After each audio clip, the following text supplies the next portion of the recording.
There is something strange about human beings. When life becomes difficult, we instinctively look outward. We think the problem must be the place we live, so we move. We think the problem must be our work, so we change jobs. We think the problem must be the people around us, so we leave relationships behind and search for new ones. Sometimes these changes are necessary. Sometimes a new environment truly is the right choice. But there is a deeper question we often fail to ask. What if we keep bringing the same inner world with us? You can change your house and still carry the same anxiety. You can change your job and still carry the same impatience. You can change your friends and still carry the same resentment.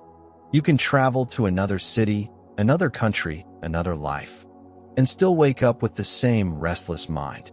Because wherever you go, you bring yourself with you. This is one of the simplest and most difficult truths in Taoist philosophy. The outer world matters, but the inner world determines how you meet it. A person who is constantly angry will eventually find something to be angry about. A person consumed by greed will always discover something they do not yet possess. A person who distrusts everyone will find reasons to confirm their suspicion. And a person who believes the world is always against them may interpret even kindness as hidden intention. The scenery changes, but the pattern remains. This is why Lao Tzu teaches us to look at the root rather than the branches. Most people spend their lives trimming branches. They try to fix individual problems one by one. They blame the circumstances. They blame other people. They blame timing. They blame fate. But Taoist wisdom asks, what is happening underneath all of this? What is the root? What is feeding the pattern? What is happening inside you before the external event even occurs? Because the same event can produce completely different responses in two different people. One person receives criticism and becomes defensive. Another receives criticism and becomes curious. One sees another person's success and feels threatened. Another sees it as inspiration. One encounters a delay and immediately thinks, everything is going wrong. Another simply thinks, perhaps this is not the right time. The event is the same. The inner landscape is different, and that difference changes everything. This is why Taoism speaks so much about cultivating the self. Not because the world does not matter, but because the world is constantly changing. People change. Fortunes change. Relationships change. Health changes. Possessions disappear. Plans fail. Opportunities come and go. The only place where you can continuously cultivate stability is within. Imagine carrying a cup filled with muddy water. If you keep shaking it, the water becomes even more clouded. You cannot force the mud to disappear by stirring faster. You have to stop. You have to allow the water to settle. Then, slowly, clarity returns. The human mind is similar. When we are angry, afraid, jealous, or desperate, we often try to solve everything immediately. We send the message. We make the decision. We confront the person. We quit. We react. We demand an answer. We force the situation to change. But a disturbed mind rarely makes a peaceful decision. Sometimes the most intelligent thing you can do is nothing. Not forever. Just for a moment. Pause. Breathe. Let the water settle. Then look again. You may discover that the problem was not as large as it first appeared. You may realize that you were reacting not to what happened, but to what you imagined it meant. You may find that the words you were about to say were unnecessary. And sometimes you may discover something even more uncomfortable. You were part of the problem. This is not an easy realization. The ego prefers external explanations. It feels safer to say, they made me angry. They ruined everything. Life never gives me a chance. People always take advantage of me. But the Taoist path asks us to look more honestly. What happens inside me when someone disagrees with me? What happens inside me when someone succeeds before I do? What happens inside me when I lose control? What happens inside me when I do not receive the recognition I believe I deserve? These questions reveal the condition of our Qi, because your inner energy is not something separate from your behavior. It appears in the way you speak. It appears in the way you listen. It appears in the way you treat people who cannot benefit you. It appears in the way you behave when you have power. And perhaps most importantly, it appears in the way you behave when nobody is watching. This is where true cultivation begins. Not in public, not in appearances, not in saying the right philosophical words, but in ordinary moments. Someone annoys you. Can you pause? Someone criticizes you. Can you listen without immediately defending yourself? You receive praise. Can you accept it without becoming inflated? You lose something important. Can you grieve without turning grief into hatred? Someone receives what you wanted. Can you congratulate them without allowing envy to poison your heart? These moments seem ordinary, but they are where your character is built. And character eventually becomes destiny. Not destiny in the sense of some fixed future written in the stars, but destiny as the direction created by repeated choices. Every time you respond with anger, you strengthen anger.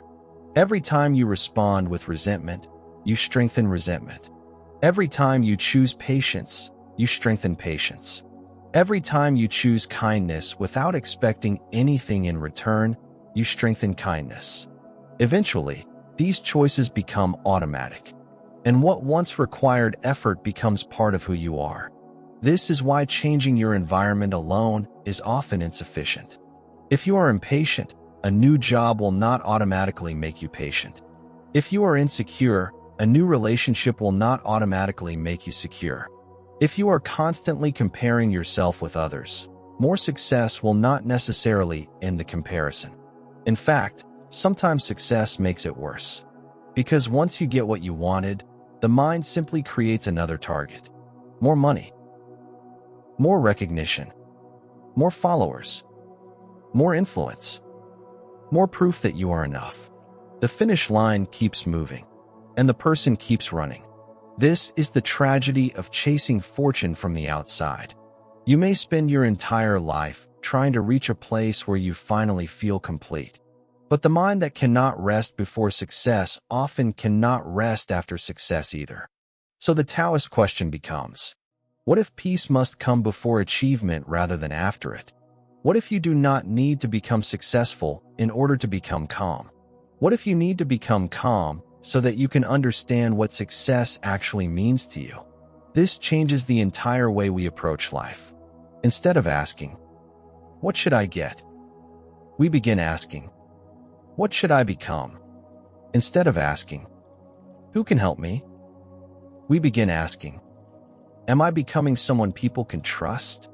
Instead of asking, why hasn't fortune arrived?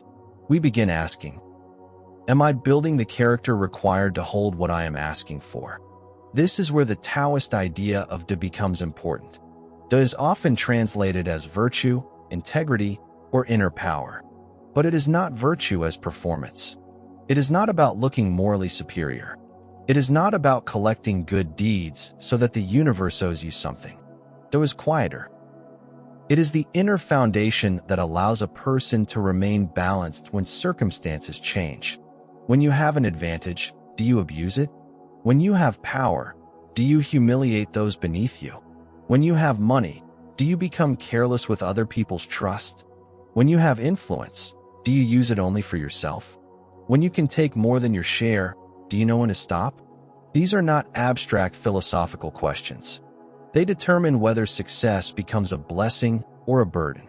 Because fortune without inner stability can be dangerous. Give too much wealth to a person ruled by greed, and greed simply grows. Give too much praise to a person ruled by ego, and arrogance grows.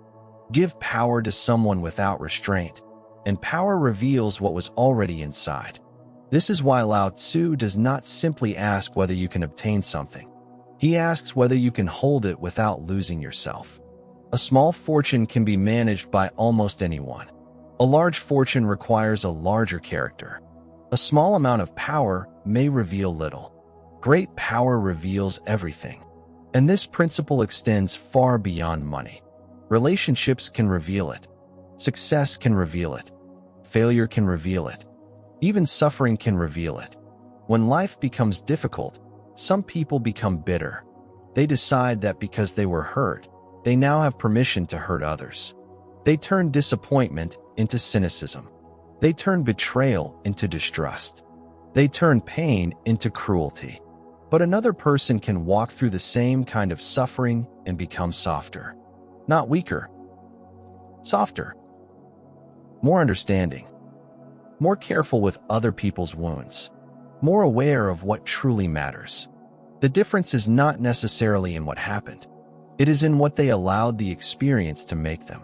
This is one of the deepest forms of Taoist cultivation. You cannot always choose what enters your life, but you can gradually learn how it moves through you. A storm comes. You cannot command the wind to stop, but you can learn how to stand. A river encounters a rock. It does not become angry with the rock. It does not waste its energy trying to prove that the rock should not be there. It simply flows around it. And over time, the rock changes. This is the meaning of Wu Wei when understood deeply. It does not mean doing nothing. It means not wasting your life fighting reality simply because reality refuses to obey your preferences. There is a difference between action and force. Action moves with understanding.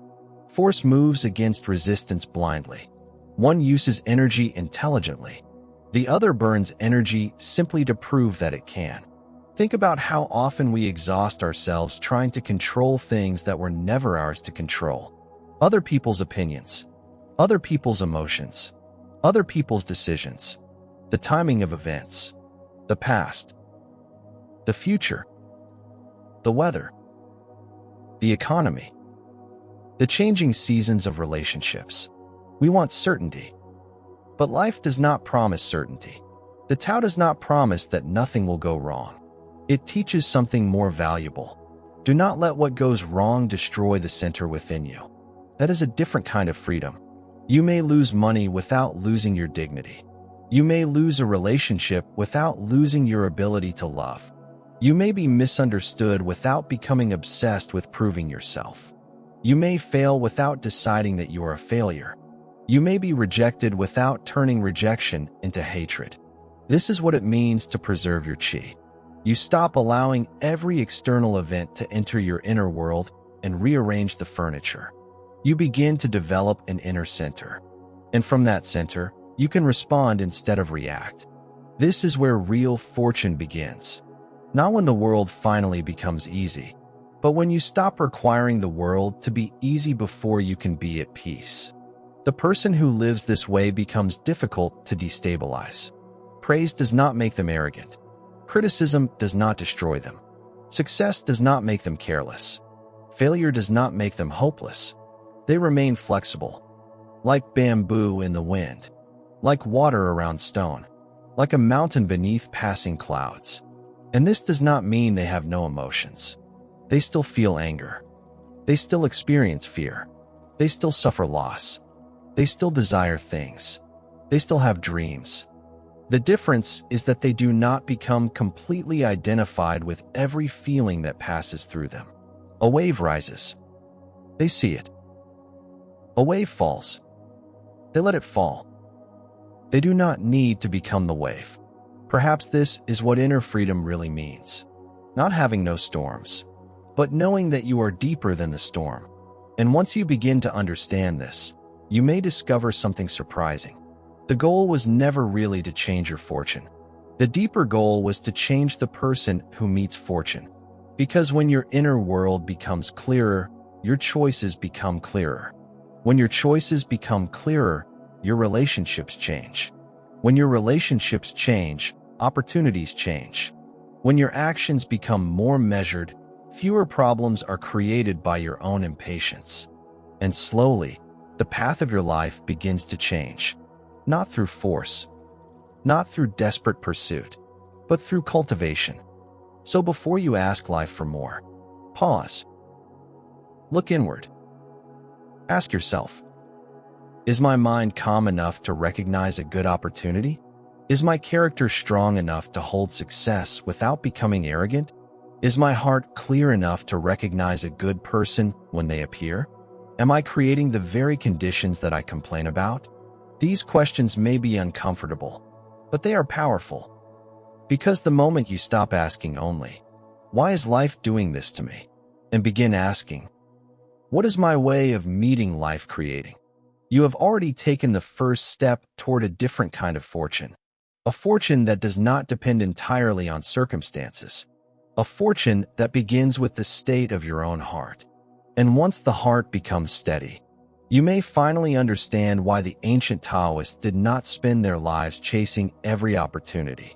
They prepared themselves. They cultivated their character. They waited. They observed. They moved when the time was right. And when the moment arrived, they did not need to force the door open. They were already ready to walk through it.